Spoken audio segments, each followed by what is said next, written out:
त्यांची नोंद सापडली, त्यांच्या रक्ताच्या लोकांची नोंद सापडली, त्यांना प्रमाणपत्र मिळाले, मग सरकारला अधिकारच नाही रद्द करायचा.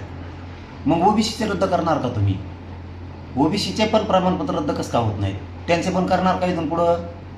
कारण एकच जात आरक्षणात घातली होती, त्यांचे सोयरे पाहुणे रावळे सगळे आरक्षणात घातले, पोट जात उपजात म्हणून घातले. ते रद्द होणार का?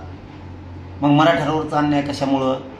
हा सुद्धा खूप मोठा प्रश्न आहे. आता हे सरकारनं जाणून बुजून मराठ्यावर अन्याय केला आहे आणि हे मराठ्यांना आता कळालं आहे. खूप मोठी लाट सरकारच्या विरोधात आता उसळणार आहे. कारण तुम्ही ते राजकीय पुन्हा पुन्हा सांगतो, ते काढी लागू दे तिकडे, आम्हाला काही देणं घेणं नाही त्यांचं. पण त्यांनी नोंद घेताना त्यांच्या रक्ताच्या नातेवाईकाची सापडली ना, आणि मग त्या नोंदी तुम्ही रद्द करणार, याच्यात काय हेवी दावी प्रचंड आहे. राजकीय लोक अधिकाऱ्यांवरती दबाव आणतात आणि अधिकाऱ्यांकडून ते रद्द करायला लावतात. नोंदी सापडलेला रद्द कसं काय करता? तरी पण मी ती उद्या आता सगळी 9 वाजता सकाळी माहिती घेतो. मी ते बोलवलंय, काय कशामुळं रद्द केलंय मला हे जाणून घ्यावं द्या.